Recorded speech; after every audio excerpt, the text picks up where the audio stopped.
and welcome to Stylish Chats with Creatives. Today on the podcast, I'm chatting to Tom Cressy. He is a director of photography, a time-lapse photographer, and he is based in Northampton. And we have just had a little preamble and we realised we both worked in the same place, but maybe 2 years apart. Yeah, which is small world and weird, but super small world. I feel like the more I chat to creatives from across the country, the more I realise we've all got this little network where we know somebody else like between us, or like we've both worked in the same place or a different studio, whatever. I feel like we're all connected in some weird way. Yeah, there's that 7 degrees to Kevin Bacon thing, isn't there? And I feel like in the UK, it's like 3 degrees to anybody. Yeah. It's such a small world. It's so tiny, especially in our industries. I think it's people cross over quite a lot. So I think it is quite small, and you just go, oh yeah, I know you, or I know this studio, or I know so-and-so.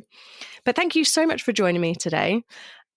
I'm really looking forward to chatting to you, because reading your bio on your website, it says that you've been to loads of different countries, you've traveled a lot with work. And I think this is really exciting to hear from someone who's had to travel, with all your kit, I'm assuming. Yeah. All production kit. Both have their own challenges. Yeah. Yeah, I can imagine. So how did you get into filming, and where did your interest of filming come from? Well, I mean, I can really kind of trace it all the way back to being a kid. Like, I always kind of, to really get into the weeds, like, it was ever since my parents took me to Disneyland. Oh, nice. And I went on like some Star Wars ride or something, and I was just like, oh, that was really cool. So then my dad rented all the Star Wars films back on VHS. This is how long ago we're talking. Miss those days. Like when you had to rewind them at the end before you had to send them back. Yeah. And I just got really interested in filmmaking. And then I started, once DVDs came out and everything, I was basically watching the behind the scenes clips and documentaries more than I was even watching the film. So I was like, the process of filmmaking became such a draw. And I first started looking at, I had no idea what I wanted to do, but I just knew I wanted to make films. So I first started working on my own little sort of stop motion type videos with an old disposable camera I had. And then I'd go into like the local shop and the local photo processing place and hand them an obscene amount of photographs. I think I was their least favorite customer. It was like, here's 10,000 photos. Can you do these for me? And then I just kind of scan them and make little films from them. And it was just like with Lego and stuff like this. Oh, nice. Some of them were okay. And then some of them were like awful, like obviously not lit and everything like that. But I kind of just kept going. And then I eventually decided, I want to do this full time. So I went off to university to actually learn how to be a filmmaker, studied film, and then kind of just because of how small the industry is, and especially, this is in Wales, went to Swansea University, or Swansea Met University. It doesn't actually exist anymore. You end up meeting people, and it just kind of ended up that I started being a runner on like Pobl y Cwm, which is a Welsh soap opera, which I don't expect anybody to have ever heard of.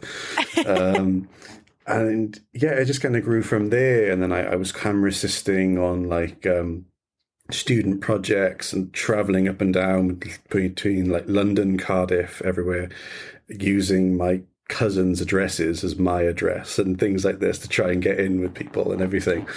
And in the end, I decided camera is really where I want to go. Directing just kind of didn't suit what I wanted to do. It didn't suit my personality, because I'm kind of like, a little bit of a reserved kind of person, and like being behind the camera and just focusing on one like technical aspect really kind of stood out. So I kind of tried most things and then ended up with, camera work. That was the thing to do. That's so cool that you kind of tried a bit of everything and figured it out Yeah. like that way. I mean, yeah, because I literally just came at it like, I know I want to do this. It's such a complex, like filmmaking.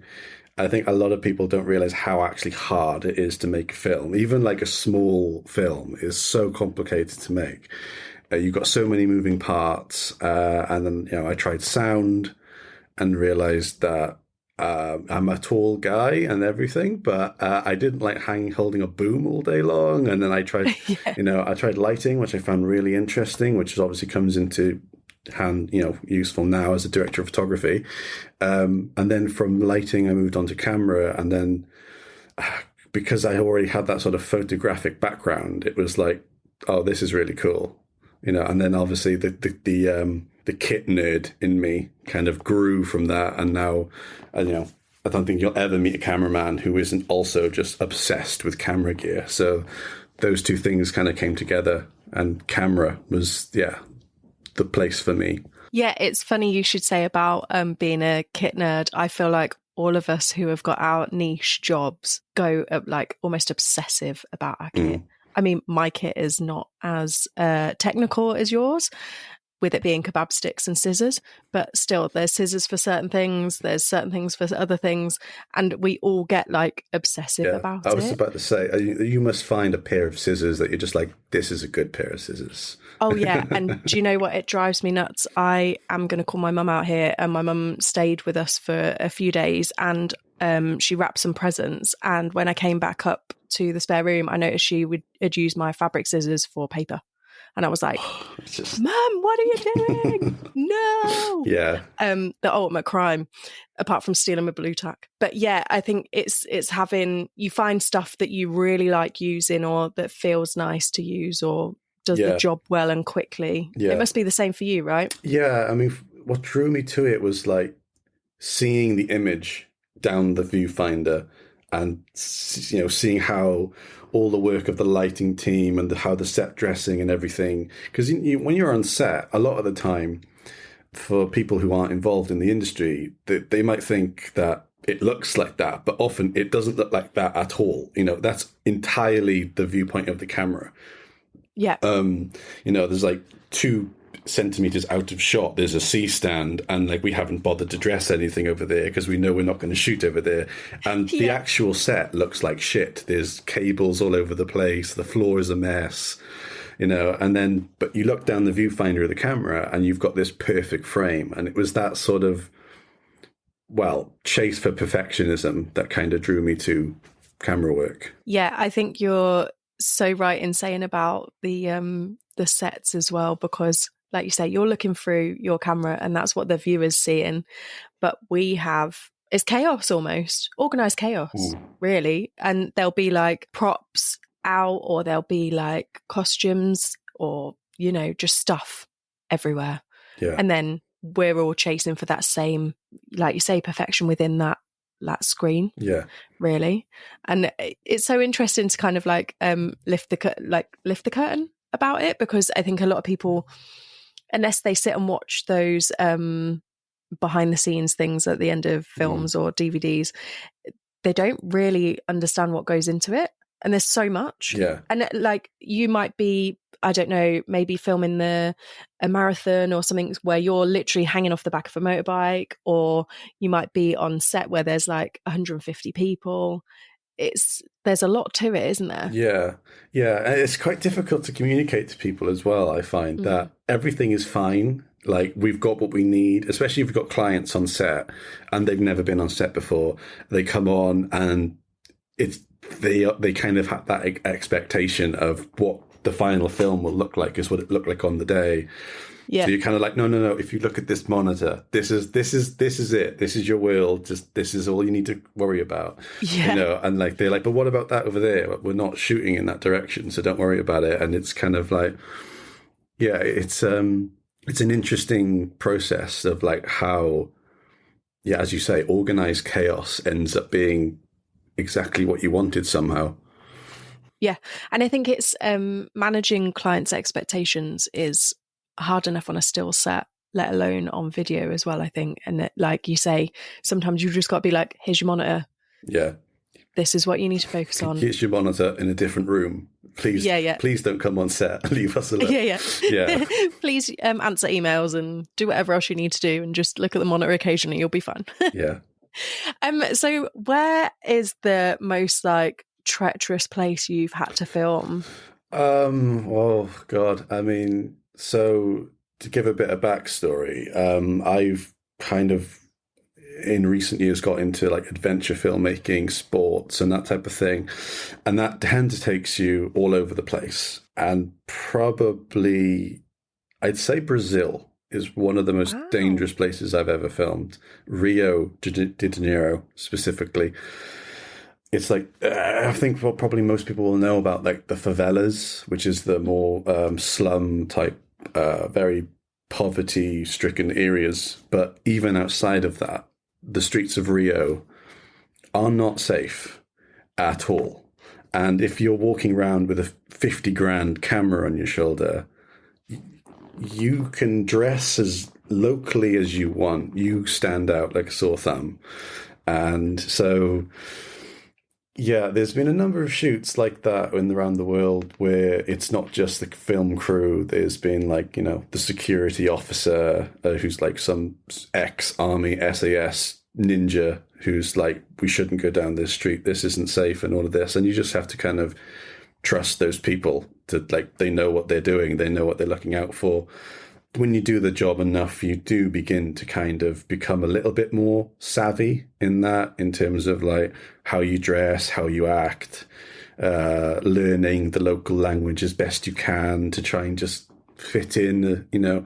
But ultimately, how you look portrays you, you know. So I'm a 6'3", very, very British looking man. And if you're in the middle of sub-Saharan Africa, yeah, you don't look like a local, and you never will, as you know. And it's kind of like, it's all about just having a good relationship with the guys on the ground, that your fixers and everything, so that you stay out of trouble, you know. But I mean, I've been in risky situations, you know. I mean, I have actually been like shot at and things like this, because I don't really know, you know. I mean, people don't like film crews. It just tends to be the way it goes.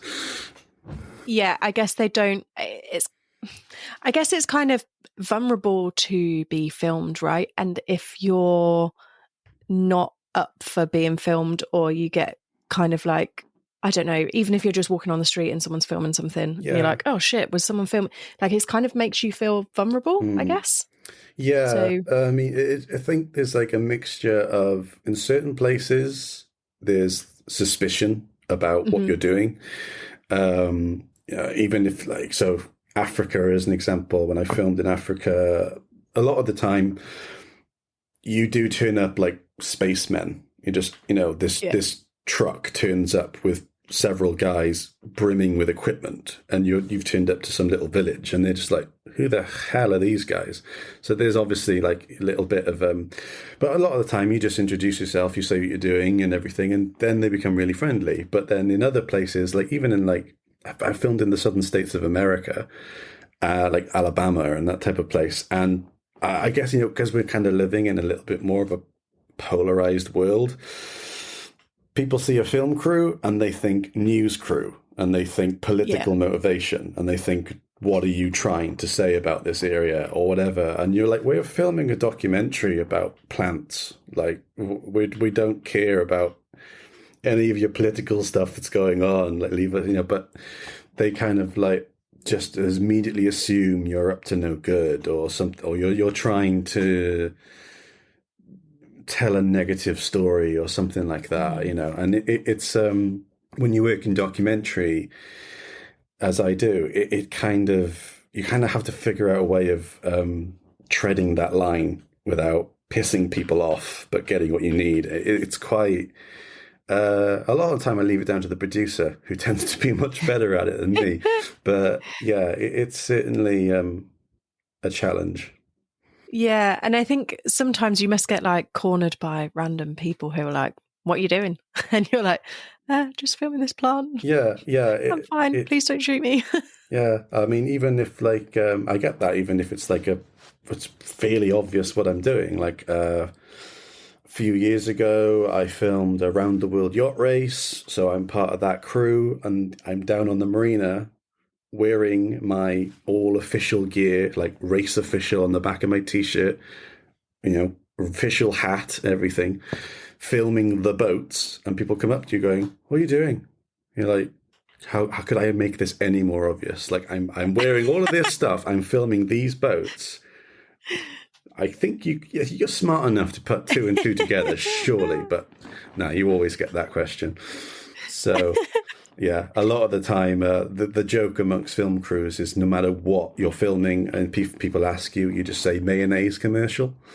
And the look of confusion on their face sometimes is worth the joke, just to say, like, you're filming anything. What are you filming? A mayonnaise commercial. You're like, what? It's brilliant. It almost like puts them on a back foot, so they go like, huh? Yeah. And then you can carry on, can't you? And just and that gives you enough time to kind of wander off, or like they just leave you alone then because you've weirded them out. So yeah, that's quite funny.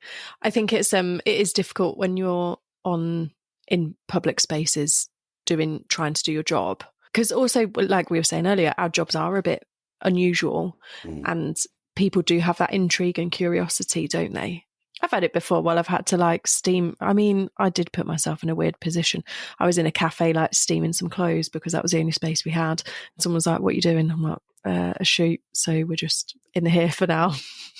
And the model comes like wandering out of the toilet in like an amazing dress. Yeah. I mean, I think once you work in the industry, you do kind of forget how to know ordinary people. What we do is just weird.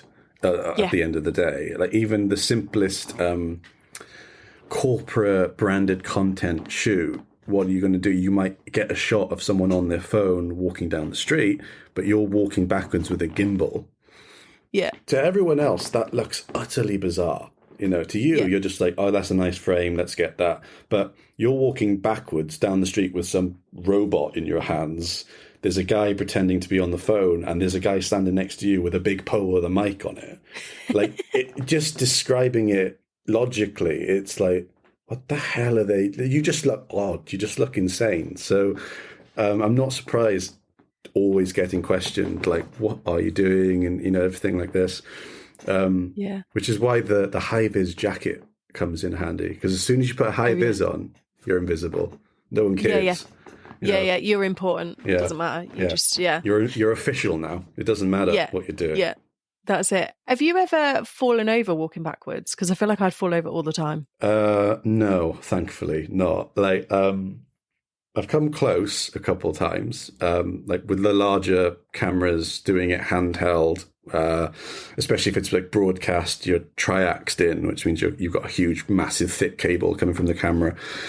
But in that case, you need a spotter. You need a guy behind you holding the cable, wrapping it up as he goes and like holding your back. But so far with gimbals and Steadicams and all that type of stuff, I've been lucky enough not to fall over. But then again, I haven't put myself in a utterly stupid situation yet.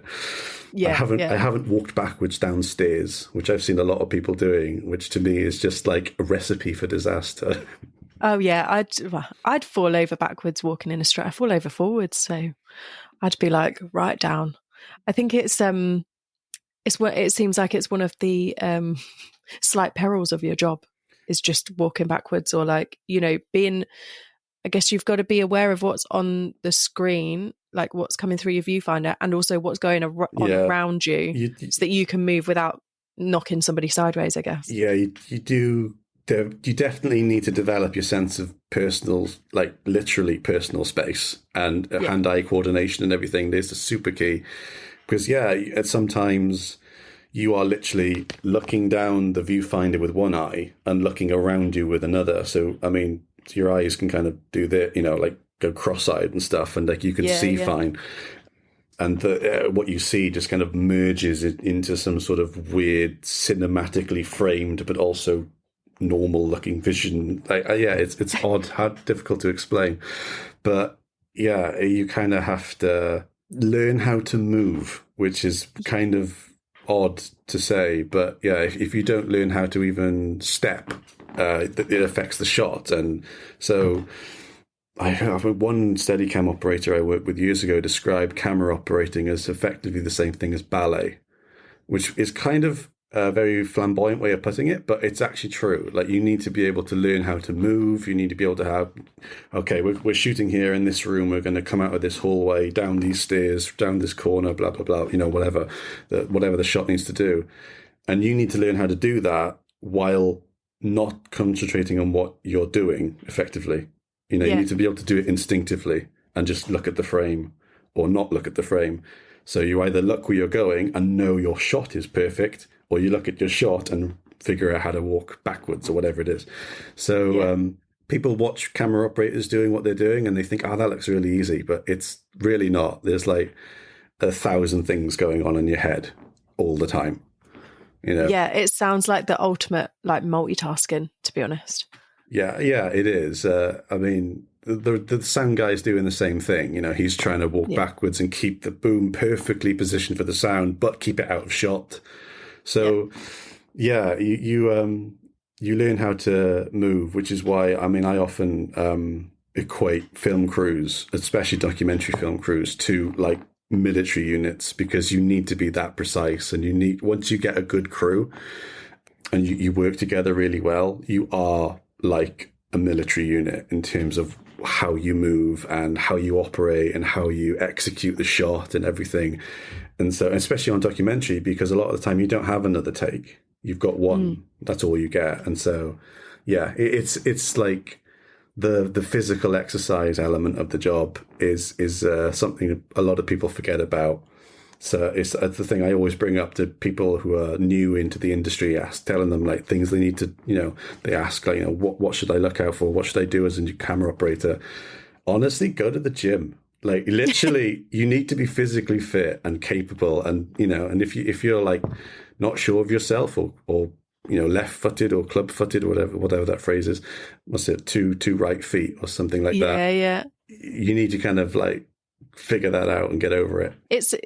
You're so right. It's quite a physical job, really, because you're, like you say, you're almost like dancing around. I've got this very funny image in my mind, actually, of you guys like all dressed as ballerinas, like going around set. But it is like, I think that's another thing, is people don't realize how physical being on set actually is. Being on your feet for, I don't know, you could be on your feet for like 8, 10, 12 hours. Yeah, it can be brutal. I mean, a lot, it does, I always do see it. It kind of certainly takes clients off guard. Like they might be used to just sitting in an office or whatever, but then, you spend 10, 12, maybe 14, 15 hours on your feet in a studio or on location, and you basically don't get to stop. And so even without the camera operating element, it's a very physically demanding day. And that's why you kind of like need to, drink water, look after yourself, because it's going to be a long ride. Like, the thing I've always got in my kit is like Milky Bars and stuff like this. Like, that's absolutely key to have like sugar available right now, because like you do not know when you're going to get to like eat again and this type of thing.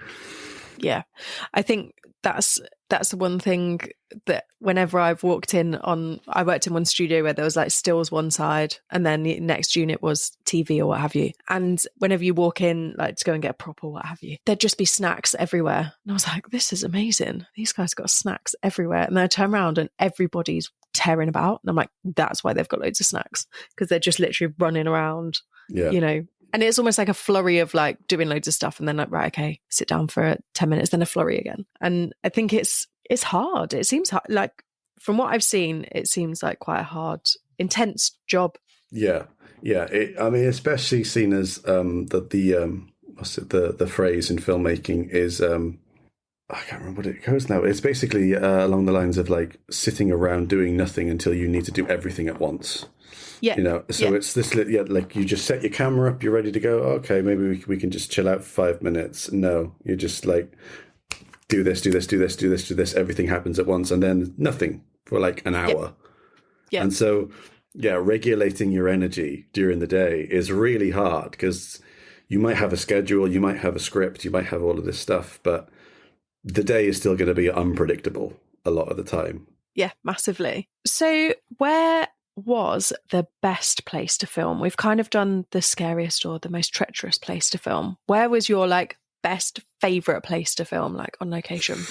Oh, well, I have a very big love for South Africa. I've filmed there several times, and the weather's amazing. The people are great. The food is amazing, and also just the country has a vibe to it that is kind of, obviously the history of South Africa is pretty dark and everything, but like with the younger generations coming through, speaking to them, they don't remember all of the terrible things that happened there before. So there's like this sense of like optimism and hope everywhere you go, and everyone's like just kind of wants a better life and a better future and everything. And that just kind of translates into absolutely everything. So shooting there is an absolute joy.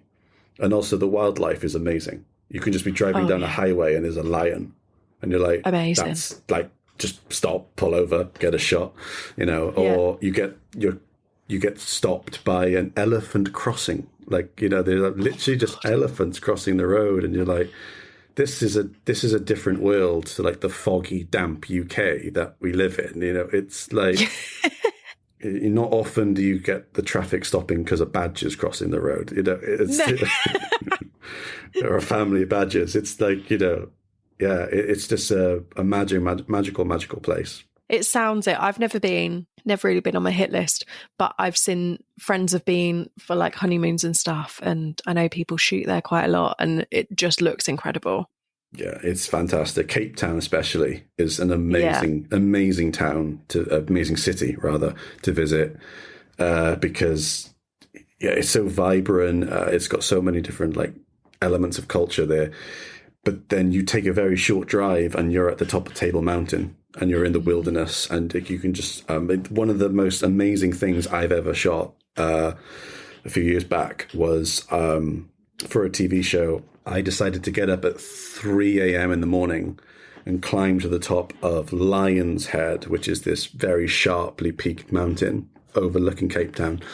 And I caught a time lapse of the sun rising over Cape Town. And it was that glorious African sun. As soon as the slightest bit came over the horizon, I was sweating, because it was immediately just, the temperature went from like 12 to 35, like instantly. Yeah. And, you can just immediately hear the beginning of The Lion King in your head, with all the circle of life and everything. But I shot that time lapse over several hours till the sun was completely risen. And then when I got it back into the edit and was having a look at it, it was like, me and the producer were watching it, and he was just like, this entire thing is going in the edit, in the final film. Aww. We're not cutting any of it because it's just too good. And then when it was broadcast, the whole thing was there, and it was just like, yeah, it was worth it. It was totally worth it. And it was, you don't get that sort of dynamic weather in a place like Britain, because it will just be foggy or something that, Yeah. That's like trying to walk up like, I don't know, Mamtor or something for the sunrise and just being like, there's not even a cloud inversion, it's just fog. Yeah. Can't see in front of you. You wouldn't get that almost guaranteed weather. Is it quite weird to see, you must be used to this now, but is it quite weird to see like your name on TV roles and like to see your work on telly or on YouTube or wherever it goes? Or are you used to it? Yeah, you do get used to it, but at the same time, I still get a kick every single time, because it's like, there's nothing kind of better than seeing a show you're really passionate about being part of, and then it's shown on TV, possibly to millions of people, and then you get your name at the end, and people like, there's just something about that, actual, as a freelancer, a lot of the time, like you don't get credited, or no one knows you worked on it, so when you do get your name, it's always amazing. And especially if you get invited to a premiere or something, and, they make a bit more fuss about the show or the film, and then, your name is there. It's just every time you just get that little bit of like a spring in your step. Are premieres weird? Or are they good fun? Or they're weird. They can be weird. They can be really weird. Sometimes if they do like what they call like a consolidated premiere, which is basically just the premiere, where if it's a film, that would be like where you'd have the red carpet and everything. The crew are let in through another door. Like, we're not walking up the red carpet. We're let in through the kitchen, that type of thing. And then you just kind of, there's a lot of like hobnobbing and networking and schmoozing going on. But a lot of the time, as the crew, you're just there, you just want to see the film or the project you've been part of. And they can be very odd because there's almost like a pretense to like what should happen. You can't just go in and watch the film, especially if you're in a role like director of photography or whatever.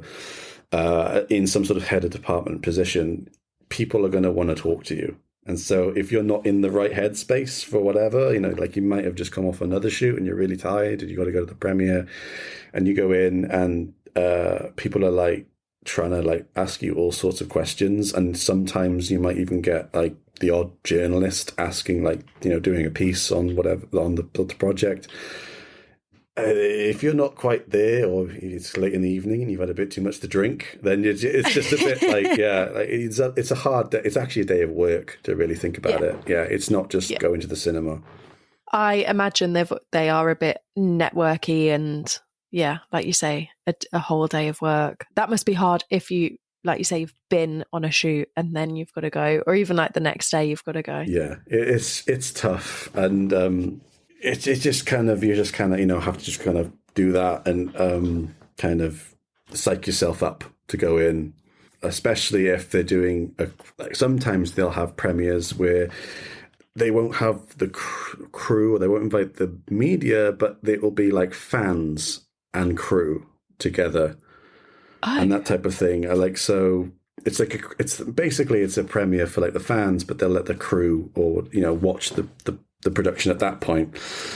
In that case, you've got people who are really way too passionate about the thing that you've just been working on, asking you questions about it, and you're just sat there like, it was 3 weeks in wherever, and you just kind of like, leave me alone. It's just like, I don't know what you're trying to ask me these questions. I don't know the characters or whatever. It's just like, what are you talking about? I'm not into this as much as you. I just worked on it, but you just kind of have to, not be a dick in that case, and just, Yeah, I'm with you. I think that phrase of like just not being a dick is pretty blanket for most things in life, isn't it? Like, you've just got to, some people are obviously super passionate about these things and they've come to this premiere, they're like, this is really special for them.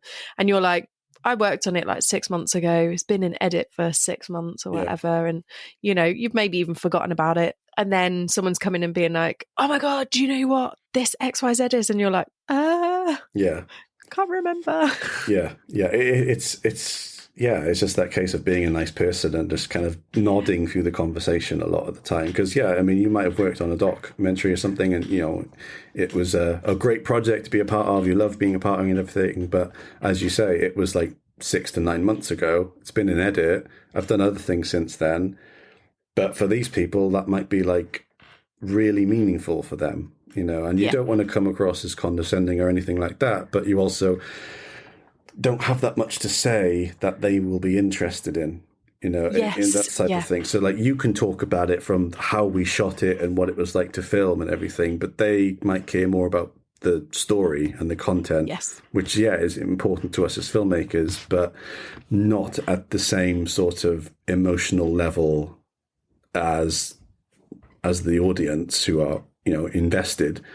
Especially if you're not like the creator. If you're like, you've gone out of your way and you've made this documentary in your own money and this type of thing, or you're the director of it, you've probably got a different, connection to it. But when you're just brought in as effectively a mercenary to go and shoot it, you don't really have the same level of, connection to it. So it's just kind of bringing your own passion to the conversation in a way, Yeah, I think you've explained that really well, because I think you're so right.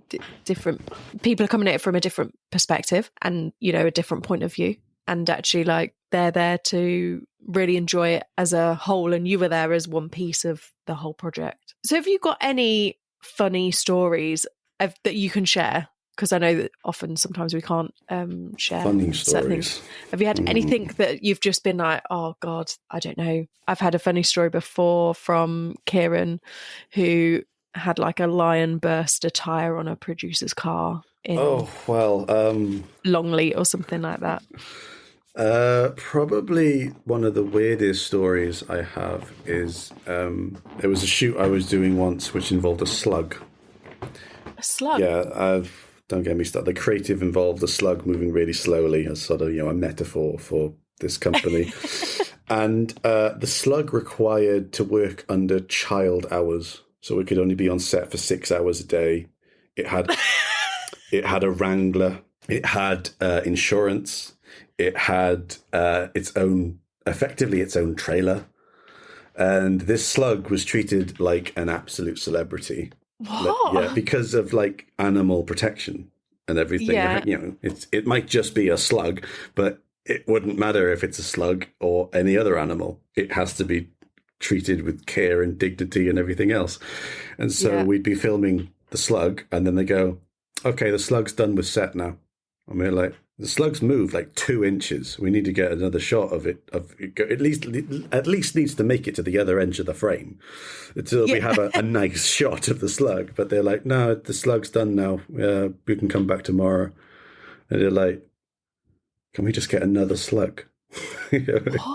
Yeah. And like, also, how do you make a slug move? Like, I don't. Sugar at one end. Oh, really? Yeah, a little bit of sugar water off shot, and then they'll just kind of march towards it. Wow. You can't use beer because they do really like beer, but that's not good for them. No.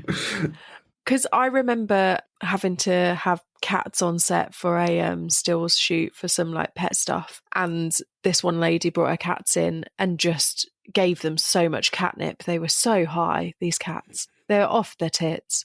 But they did what we needed them to do, which was to sit still for like, I don't know, 15 shots maybe, to quickly get some shots and then change product real quick and then be like, right, can we have the cats back? And it is weird. That, again, that's another thing that people don't think of is like welfare of animals and kids. There's a lot of restrictions in how long you're allowed to have them on set for, how much work they're allowed to do. Lots of restrictions, whether the council will even let them come on set with regards to kids as well. Yeah, it's always a challenge. Obviously, they do say don't never work with kids and animals. I can absolutely say never work with slugs. Absolute divas, a lot of them. So have you filmed many animals out in the wild? I've done, in South Africa, I've done a little bit of safari work. Not quite to the extent of like, Blue Planet or Planet Earth, though, that I would absolutely love to work on that sort of production. Yeah. But if you're talking about niche industries, that's like one hell of a niche industry. There's only so many nature documentary cameramen in the world, and so... it's a tough gig to break. But I do a lot of work in the UK with like bird charities and that type of thing. So filming, everything from songbirds right up to, birds of prey and that type of stuff. So that's always fun, always a challenge, because obviously they're wild animals. They don't sit still or give you any break at all. So it's a lot of trial and error and a lot of sitting in the rain and things like this for a really, really long time. But to work on larger documentaries of that nature would be a dream of mine. But it's one for the future probably. Yeah, I always like watching they kind of do like a half-hour behind the scenes of Blue Planet or Planet Earth, don't they? Mm-hmm. And I always sit and watch it and just go like, oh my God, these people are amazing. They've like laid in penguin poo in the snow for like 5 hours to get that one 30-second shot. Just the patience on these people is incredible. Yeah, the dedication to the craft is amazing. Like the story that always really sticks out to me is they were, I think for Planet Earth 2, not the latest one, but one a few years ago, they got about 30 seconds of footage of the snow leopard, and the cameraman that got that was in a hide for about 6 months. So 6 months for 30 seconds of footage. I mean, that's a ratio that is insane, you know. But Yeah. I think that's an area of an extreme area of the industry where, you know, even at our level and everything, you need to be passionate about what you do to enjoy it, because it's insane days and everything. But that is a different level of passion. If you're going to sit not moving for 6 months to then get 30 seconds of footage is quite incredible. I wonder if that camera person thinks about the times they went to the toilet and maybe missed the snow leopard in that 6 months. All sorts of worries. Like, what if I didn't press record? Is the battery okay? Is the camera too cold? Like, there's so many things that could go wrong for you to miss the shot. And I don't think I'd ever forgive myself if I did, you know. No, I don't think I would either. Be like, God damn it, missed that bloody snow leopard. Like someone further down the mountains, like, did you catch that? I've just seen the snow leopard like prancing around. No, went for a shit. Yeah, the mundane reason you missed the shot would be just the most painful thing ever. Yeah, definitely. I'll ask you your final question. Okay. What inspires you, Tom? What inspires me? Well, I think fundamentally, I'm a storyteller. You know, I like telling real people's stories and kind of understanding people more. I mean, my real passion is documentary work, because you get to spend a lot of time with the subject, or, you know, the people that you're working with, and you kind of develop a real connection with them, which is, I feel, in our modern world, especially nowadays with how things have gone ever since the pandemic. I mean, God, we're still working on Zoom, and people are still working from home and everything, which is great in one sense, but, you know, we're getting more and more disconnected. And I think that's why I really love the filmmaking that I do, is that you get to show because, like, this planet, the people living on it, the things that happen is amazing. And it's also the only place that we know of in the universe where it all happens at once with us. And so to share these amazing stories with people is really the only thing that drives me, because there's so many, like, you know, so many amazing things happen every day. Filming them is an absolute privilege a lot of the time, you know, not just like grand stuff. So, I mean, something like a round the world yacht race is an obviously immense event, and that's an amazing thing to be part of. But even just some smaller documentary work, like most recently I've been working on a documentary up in Manchester about this app that can read your blood pressure by just putting your phone in front of your face. And that's, you know, that advance in technology is so incredible. It's like, people need to know about this.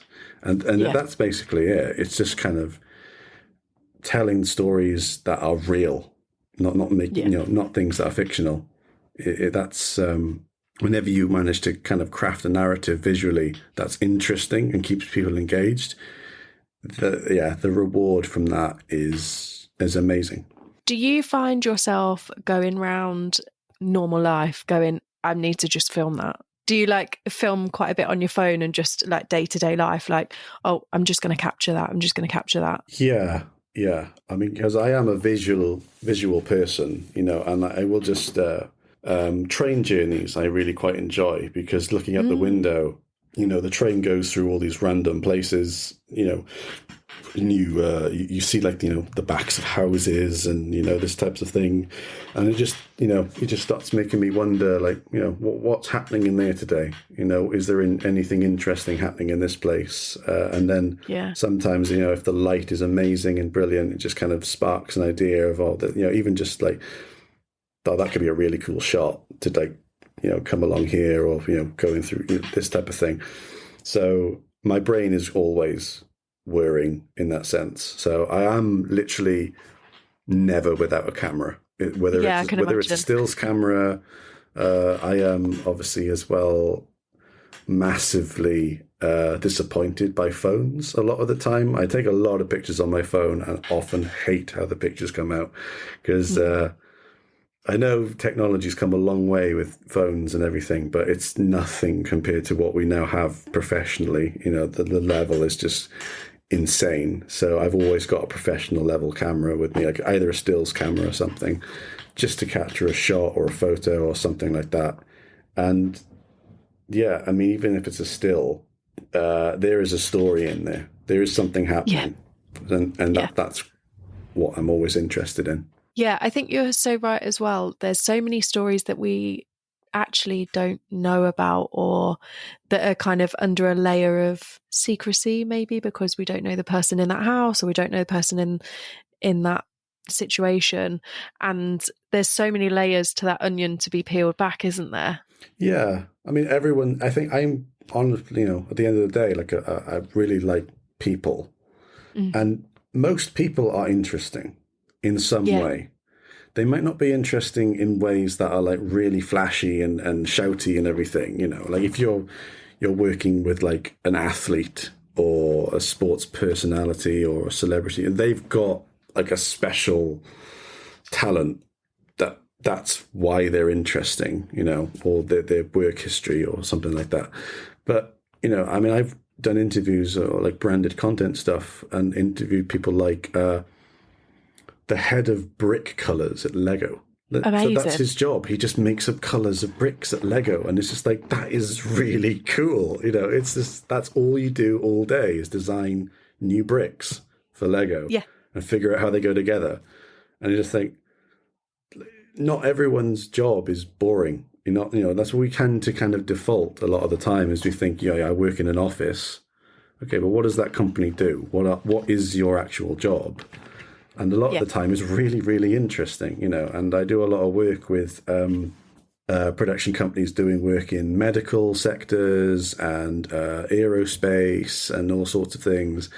And I think a lot of the time people kind of just they go through the motions, they go to work, they come home, they do this and everything, but they don't kind of realize what they do every day is really interesting to somebody else.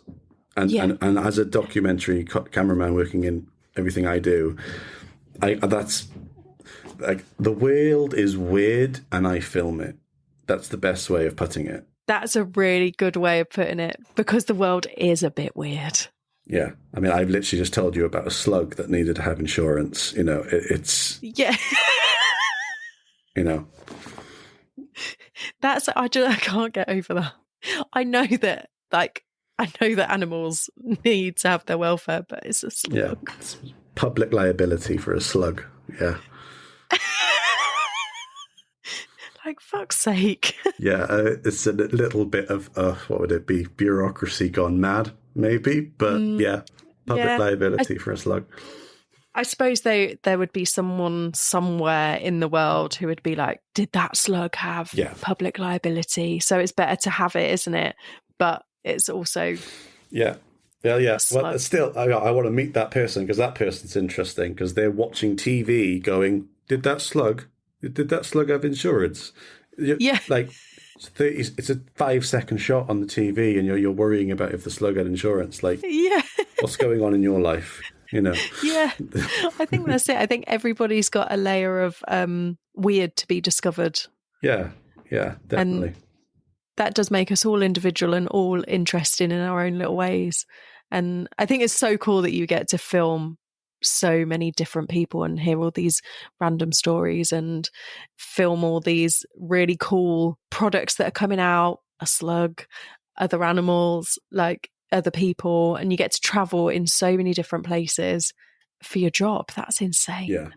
Oh, it absolutely is. I mean, when I started traveling internationally regularly, I literally had to pinch myself all the time because I was like, I love traveling. And it's one thing to travel to places like France and Spain and Germany, which are amazing and interesting in their own ways. But when you're hanging off the back of the train, traveling through the middle of the Makadi, you just suddenly go, is this real? Is this what? How did I end up here? And you'd like, Yeah. or hanging off the back of a bike, traveling at 100 miles an hour, filming another bike, and you just think this is a weird scenario to be in. It's super cool, but being a cameraman just takes. You do not have a normal life. I'll put it that way, as a cameraman, because you just. The whole purpose of your job is to capture things that are interesting wherever they might be happening. And so, one day I'll be filming in an office in Bristol, and then the next day I'll be flying to Bulgaria to film on the Black Sea, and it's just like, it's very difficult to explain how irregular it gets. Yeah, I was just going to say, there's no like, this is a normal day for me filming here. It's like both are extremes on different levels. Yeah. Is it weird I said that other question was a final question, but now another question has come out. Is it weird to be on the back of a motorbike doing like 100 mile an hour with a 50 grand camera attached to you, being like, fuck. Yeah. What if I fall off? What if I drop this? It's insane. It's absolutely insane. You're just like, I mean, I just have to look at the faces of the people on the street as I go past to realize how weird it is. So, if I'm going, the other thing as well, when you're filming on a bike, a lot of the time you're facing backwards, you're not facing forwards, you're facing backwards. So people are just seeing a bike go past with a man facing backwards with a huge camera, and then eventually something else comes down the road, because I'm probably filming at like 70 millimeters or something, so it's like a really long telephoto shot, and you just look at them looking at you as if like what the fuck have I just seen? What the hell have I just seen? It's that cliche of like, they look at the wine and then they look back, and it's just like they throw the wine in the bin. That's the sort of look you get from people all the time. Just, you just kind of have to accept it, that what we do as camera ops, as DPs, is just not an ordinary, normal, everyday thing. Yeah. No. What's the weirdest vehicle you've ever had to film from? So, two examples for you. One is a jet ski off the coast of Australia. That was fun. Yeah, I can imagine. Very hard as well, because jet skis bounce a lot. Yeah. So much so that if you're not holding on, you could probably just be chucked off the back. So I've got a camera on my shoulder in a water housing so it doesn't get destroyed. But I'm also holding on to this thing with dear life with my knees, because I can't hold on with my hands. So I'm squeezing my thighs so tight that when I went back to land, I literally just collapsed, because it was like 8 hours in the gym on leg day. It was just completely intense. And then the other example was in Vietnam. We needed a chase boat to film some yachts coming into Vietnam, but like for some reason, whatever, the local crew and fixers hadn't quite got the message, or there'd been a language barrier. So they instead gave me a full-size military battleship to film from. Fuck. So I'm on the dock. I've been told by the fixer, the boat will be here soon. Just look out for it.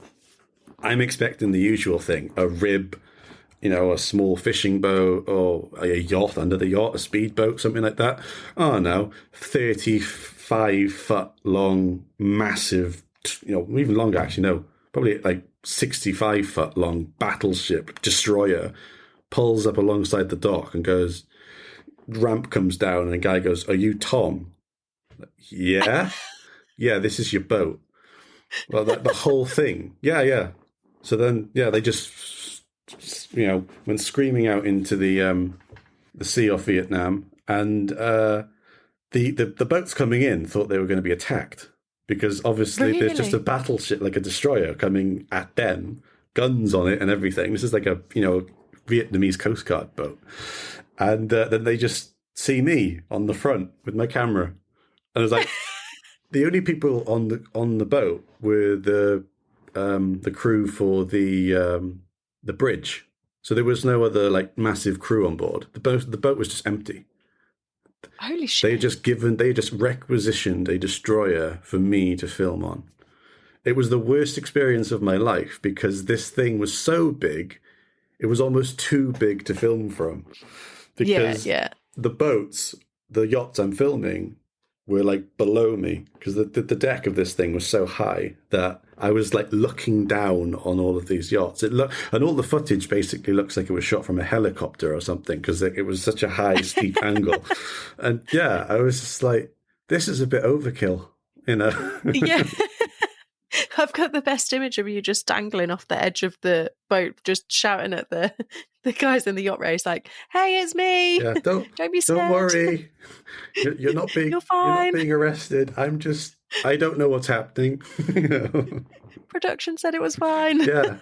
Yeah. So yeah, it was so weird. So weird. That sounds so crazy.